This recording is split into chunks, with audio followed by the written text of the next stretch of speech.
Young तरंग radio है और ये वक्त हुआ है कहानी नामा। कहानी नामा हमारा एक ऐसा शो है जिसमें हम किसी न किसी विषय पर एक खास कहानी आपको सुनाते हैं जो आप अपनी जिंदगी से रिलेट कर पाते हैं और उसमें खुद को जीते हैं।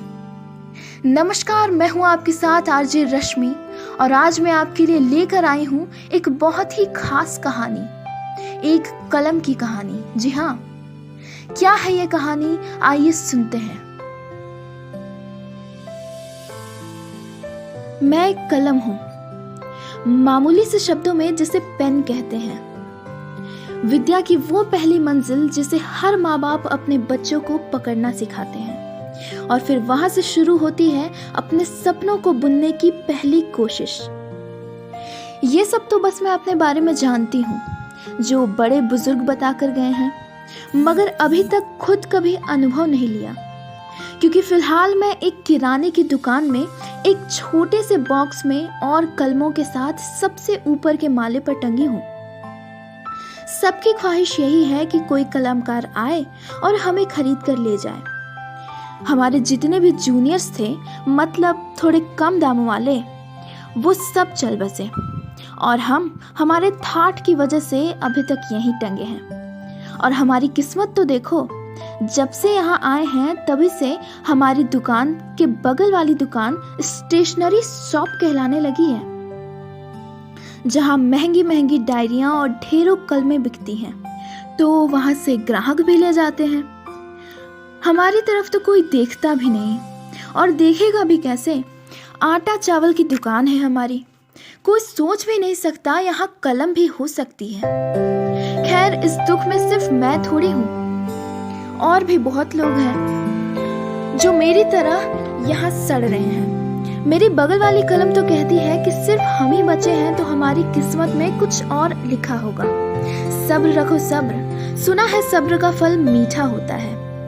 सबके तो बड़े अलग अलग सपने हैं। कोई मैथ्स की तिगड़म सॉल्व करते करते शहीद होना चाहता है, तो कोई किसी महान इंसान की बायोग्राफी लिखने में। अरे भाई, बाहर में जाओ तुम लोग। मेरी तो ख्वाहिश ये है कि मैं जिसके भी हाथ में जाऊं वो अपने सपने लिखे, अपनी ख्वाहिशें लिखे, अपने दिल की बात लिखे। मगर कभी कभी लगता है ये सारे सपने पानी में जाएंगे, क्योंकि आजकल के सोशल मीडिया वाले जमाने में कौन यहाँ कलम और कागज पे ध्यान देता है। यहाँ तो लोगों के स्टेटस देखने को मिलते हैं with hashtag feeling sad, hashtag feeling lonely. खैर, रहने दो, उम्मीद रखो, उम्मीद पर ही तो दुनिया कायम है। मुझे तो मेरे सामने की दुकान पर रखी उन महंगी महंगी डायरियों पर भी हंसी आती है कि चलो हम तो कहीं ना कहीं शहीद हो ही जाएंगे, मगर इन सब डायरियों का क्या होगा। ये सब सोचकर मैं हंसी रही थी कि एक वृद्ध इंसान एक बड़ी सी थैली और एक पर्ची हाथ में थामे आ खड़ा हुआ। उसने हमारे दुकानदार को पर्ची पकड़ाई और थकान भरे शब्दों में कहा, ये सब दे दो। दुकानदार काम में लग गया। मैंने सोचा, इतनी बड़ी पर्ची, इतना बूढ़ा आदमी कैसे ले जा पाएगा सामान। इतना सोचते हुए मैंने पर्ची में झांक कर देखा, क्या क्या सामान है जरा मैं भी तो देखूं। 1 केजी चीनी, 1 केजी सत्तू, 1 केजी बेसन, चावल, मैदा, 1 पैकेट सलाई, घी, मोमबत्ती, बस। इतने से ज्यादा पढ़ा नहीं गया। मतलब इन सब की जरूरत है लोगों को, बस एक कलम की जरूरत नहीं है। अजीब मतलबी दुनिया है ना। इतना सोचते हुए मैंने गुस्सैल भरी नजरों से उस बूढ़े आदमी को देखा, तो पाया कि वो बड़ी आस भरी नजरों से मेरी तरफ देख रहा था।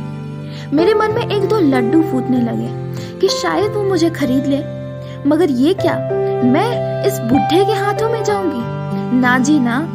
मैंने उस वृद्ध इंसान को बड़े ध्यान से देखा।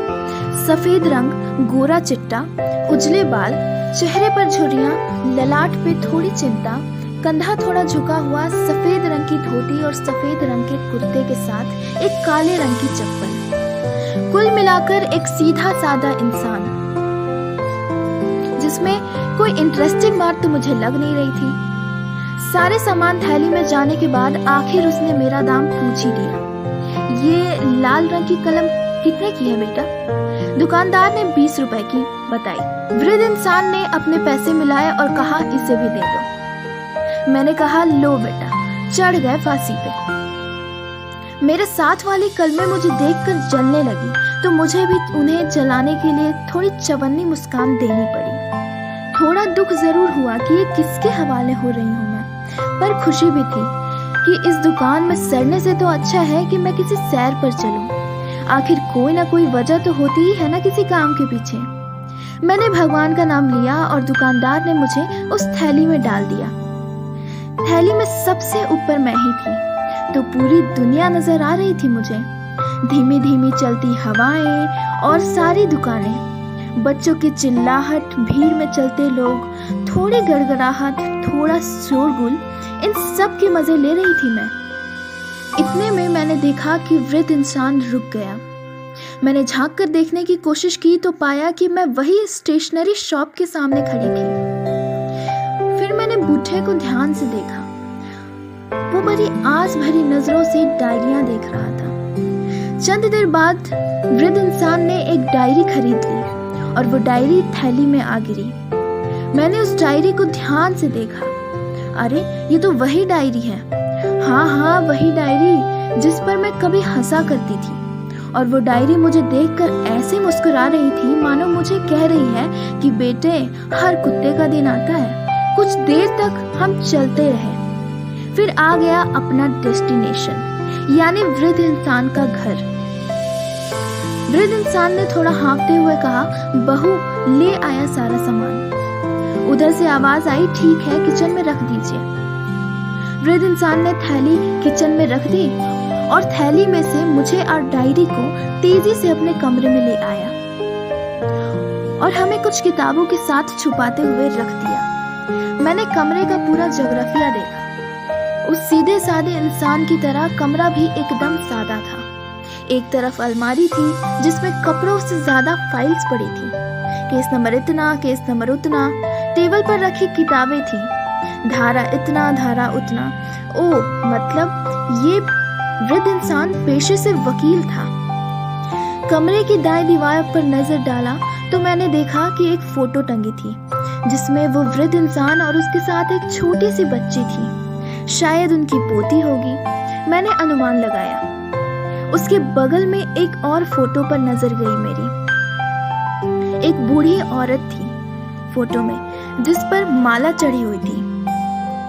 बूढ़ी औरत बड़ी सहजता से मुस्कुरा रही थी। मुझे ये समझने में तनिक भी देर नहीं लगी कि वो वृद्ध इंसान की धर्म पत्नी थी। कुछ घंटे बीतने के बाद रात को वृद्ध इंसान अपने कमरे में आया। कुछ देर वो कमरे में बैठा, दवाई खाई, फिर दरवाजा बंद कर दिया और कुछ देर बाद आई हमारे काम पर लगने की बारी। वृद्ध इंसान ने कुर्सी पर बैठकर डायरी का पहला पन्ना खोल दिया। कुछ देर वो अपनी पत्नी की फोटो को ध्यान से देखता रहा और थोड़ा मुस्कुराया, लेकिन फिर कुछ ही देर बाद उसकी आंखों से आंसू आने लगे।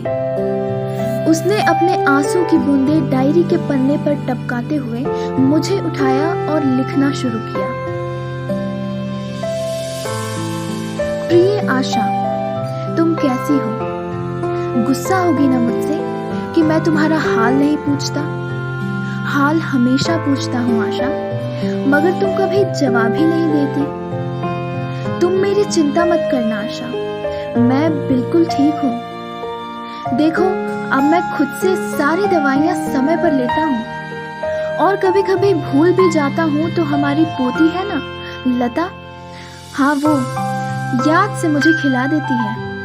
पता है आशा, हमारी लता अब छोटी सी लता नहीं रही, बड़ी हो गई है, बिल्कुल दादी अम्मा बन गई है वो। सच कहूँ तो उसमें मुझे तुम्हारी परछाई दिखाई देती है। तुम्हारे जाने के बाद उसने मुझे बहुत संभाला है। जब भी हमें तुम्हारी याद आती थी वो मेरे आंसू भी पोंछती थी और अपने भी। और पता है आशा, वो तो तुम्हारे जैसा चाय भी बनाने लगी है, वही स्वाद लगता है जैसे तुमने बनाया हो। और पता है आशा, वो मेरी सिर्फ पोती नहीं है, बहुत अच्छी दोस्त भी बन गई है। मैंने बताया उसको हमारे बारे में, हमारी कहानी के बारे में, कि कैसे तुम मुझे मिली, कैसे हमारी दोस्ती हुई। वो एक कप चाय पर मिलने वाली बात, हजारों ख्वाहिशें, फिर हमारे अपने घर का सपना कैसे हमने मिलकर पूरा किया था ना। फिर हमारी शादी, मैंने सब बताया उसको। वो बहुत रुचि लेकर सुनती थी, कुछ कुछ बातों पर हंसती भी थी, मगर मेरी सारी बातें सुनती थी। सुनती थी इसलिए कह रहा हूँ क्योंकि अब वो मेरे साथ नहीं होगी। दरअसल कुछ दिन पहले लता की 12वीं की परीक्षा के नतीजे आए हैं। बहुत अच्छे अंकों से पास हुई है वो, और आगे की पढ़ाई करने के लिए योगेश ने बड़े कॉलेज में दाखिला कराया है उसका। शहर से बाहर चली जाएगी पढ़ने के लिए। कल ही सुबह ट्रेन है उसकी। दुख तो बहुत हुआ मुझे, मगर उसके सपने का सवाल है तो मैं भला कैसे मना कर सकता हूँ। अब लता भी चली जाएगी, ये बात मुझे खाए जा रही थी कि मैं दुकान से ये डायरी और कलम ले आया। आज से मैं अपनी सारी बातें तुमसे कहूंगा आशा, सुनोगी ना तुम?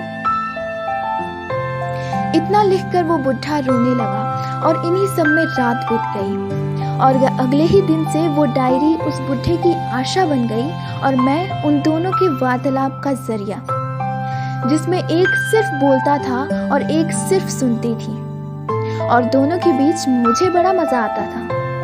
आखिर यही तो चाहती थी ना मैं, यही तो ख्वाहिश थी मेरी कि मेरा कलमकार अपनी ख्वाहिशें लिखे, अपने सपने लिखे, अपने दिल की बात लिखे। मेरी ये जिंदगी इतना तो मुझे सिखा गई कि कभी कभी मंजिल आपको भले न मिले, लेकिन सफर इतना खूबसूरत होता है कि वो आपको मंजिल से भी ज्यादा खुशी देता है। और चंद पल खुशी से जी लेने को ही जिंदगी कहते हैं ना।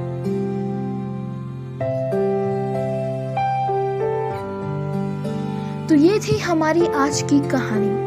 आपको ये कहानी कैसी लगी हमें कमेंट बॉक्स में जरूर बताएं। अगले वीडियो में हम ऐसे ही और रोचक कहानी आपके लिए लेकर आएंगे। तब तक के लिए हमें दीजिए इजाजत। आप सुन रहे थे यंग तरंग रेडियो पर कहानी नामा।